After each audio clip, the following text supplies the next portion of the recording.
Boulay de la Muerte, succeeding to Bertrand, fixed more firmly what they desired. He nominally accused the directors Merlin and La Riviere and declared that those two men must leave Luxembourg to establish union in the executive power and that they should be forced if they refused. He proposed to name a special commission of 9 members charged to present all the measures that circumstances might require.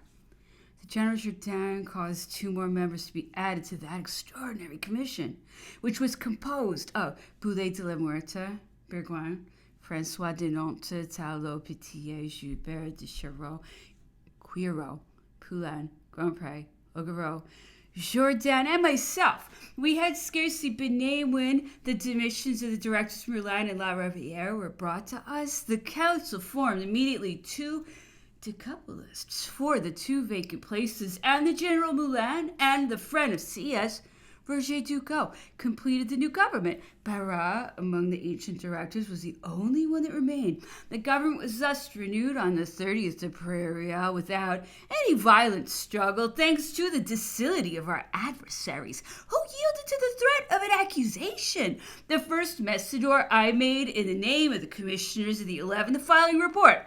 Representatives of the people struck with the misfortunes of our country, you demanded of the executive directory in your message of the 17th Prairial what causes had brought the interior and the exterior to the deplorable state in which you find it at this present moment. Upon the 24th Prairial, you declared that you would remain in permanence until the arrival of the answer of the directory, and it was the determination of each us to remain as long as it was necessary for the welfare of the Republic. By that declaration of permanence, you have called upon the attention of every Frenchman. You have constituted yourselves more particularly in the presence of the people. For if the people never lose sight of their representatives, it is chiefly upon those decisive occasions when their affections repose upon their chiefs. You have all felt what duties that solemn permanence imposes on you, and you will, by fulfilling it, answer the expectations of every citizen. To answer that expectation, it is requisite to know and destroy the evils which afflict the country. The executive power, in its message of the 29th, indicated the waste of the treasury and demanded of you fresh resources of finances as the only remedy. The deficiency of funds and credit can only be imputed to the legislative body. That artful indication has pointed you out to the nation as the authors of the public misfortunes. It has thrown upon you the defeats of our armies and the disorders of the interior. It has renewed the perfidious insinuations so many times directed against you during the servitude of the press. Such are the painful reflections which result from the message of the 29th Prairial. That message promises in second more precise, without doubt, the representative dignity and union of the first authorities re-established by you must assure you a more satisfactory answer and more sincere information. The fatal impression of the first message may, notwithstanding, alter the truth. We must demonstrate falsity. We owe it to France, to the armies, and to ourselves.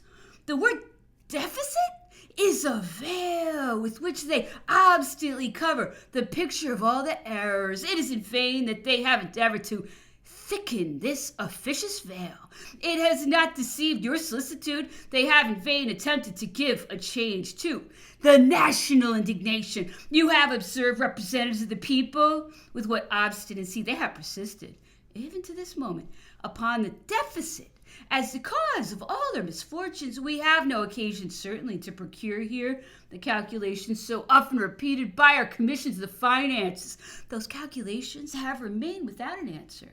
What can there be in common, in fact, between the pretended deficit, demonstrated false so many times, with the reverses brought on by the most complete inability and by the most culpable indifference? If the authors of that strange message had better consulted facts, they would, at least in default of justifying themselves, have avoided the reproach of dishonesty that every citizen has a right to accuse them with. Up to this moment, a deficit cannot have existed in the expenses of the war. Since the open credit of the Minister of War is far from being exhausted, the observations in the message are then chimerical. They will appear far more chimerical if we compare them with what follows. We can affirm with the confidence of experience that an army, a standing army of 400,000 men, ought not to cost more than 280 million. Comprising all materials. That is to say, 700 francs a year for a man. The first 8 months of the year, 7, ought not to consume but the 2/3 of that sum, or 187 millions, by calculating the effective number of our armies at 700 francs, the sum paid by the Directory in its last demand, as the Minister Scherer, upon the 1st of Vendemiaire, declared the state of the army at 275,000 men, and the Directory, after its last message, had decreed up to the 5th of April 245 millions for the expense of the war. The same result is consigned to the statements remitted by the Ministers of War to our colleague Genesieux.